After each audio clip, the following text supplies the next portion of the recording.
Hi my families, welcome back to Karaikudi home making. இந்த வீடியோவில் காரைக்குடியிலேயே ரொம்ப ஃபேமஸான ரெசிபி செட்டிநாடு ஸ்டைலில் வெலை மீன் குழம்பு பார்க்கலாம் வாங்க.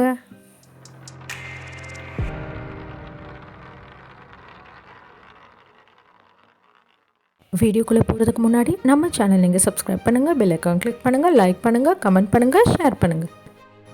இன்றைக்கி 1 கிலோ வெலை மீன் எப்படி சமைக்கலான்னு பார்க்கலாம். முதல்ல குழம்புக்கும் வறுவலுக்குமே தனியாக பிரித்து எடுத்துக்கணும், நல்லா சுத்தம் பண்ணி வச்சுக்கணும். வறுவலுக்கு நான் 4லேருந்து 5 டீஸ்பூன் மிளகாய்த்தூள், 1 ஸ்பூன் மஞ்சள் தூள், தேவையான அளவு உப்பு போட்டு நல்லா பெரட்டி ஊற வச்சுருக்கேன். உங்கள் காரத்துக்கு ஏற்ற மாதிரி நீங்கள் மிளகாய்த்தூளும் உப்பும் அட்ஜஸ்ட் பண்ணி கொஞ்சம் நேரம் அப்படியே பெரட்டி ஊற வச்சுருங்க. அதுக்கப்புறமா அதே நேரத்தில் 2 கைப்பிடி அளவுக்கு புளி ஊற வச்சுருக்கேன். இது புளியுமே உங்களுக்கு ஏற்ற மாதிரி நீங்கள் ஊற வச்சுக்கலாம். ரொம்ப புளிப்பு சுவை வேணும் அப்படிங்கிறவங்க இன்னும் கொஞ்சம் கூட புளி ஊற வச்சுக்கலாம். புளி ஊற வச்சுட்டு அதே மாதிரியே கல்லுப்பு, மஞ்சள் தூள் 1 ஸ்பூன், உங்கள் காரத்துக்கு ஏற்ற மிளகாய்த்தூள். வெறும் மிளகாய்த்தூள் மட்டும்தான் நாங்கள் யூஸ் பண்ணுவோம். வீட்டில் அரைச்ச தூள் தான், கடையில் நாங்கள் மிளகாய்த்தூள் வாங்க மாட்டோம்.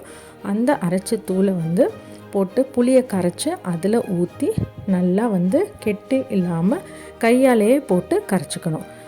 கரைக்கும் போதே உங்களுக்கு ஏற்ற மாதிரி காரத்தையும் உப்பையும் நீங்கள் டேஸ்ட் பண்ணி பார்த்துக்கலாம். அதுக்கப்புறமா நாங்கள் எப்போவுமே மீன் குழம்பு மண் சட்டியில் தான் வைப்போம்.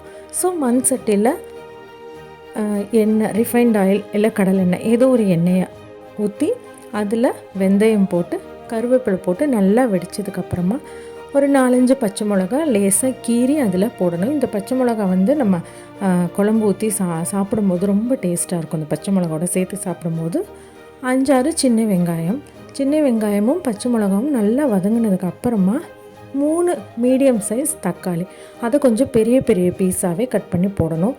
ஏன்னா அதையும் நம்ம சாதத்தோடு சேர்த்து சாப்பிடும்போது சூப்பராக டேஸ்ட்டாக இருக்கும். நல்லா வதக்கணும்.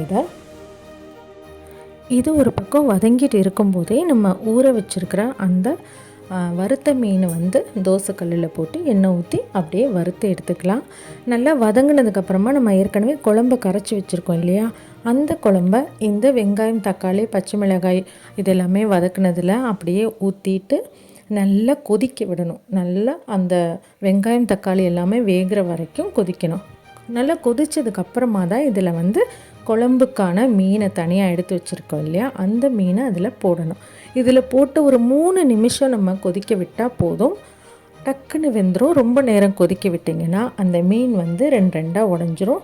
இப்போ நம்மளுக்கு சூப்பரான டேஸ்டியான காரைக்குடியிலே ஃபேமஸான செட்டிநாடு வெலை மீன் குழம்பு ரெடி. நீங்களும் இந்த மாதிரி ஈஸியாக ட்ரை பண்ணி சாப்பிட்டு பாருங்கள். Thank you my families, have a good day.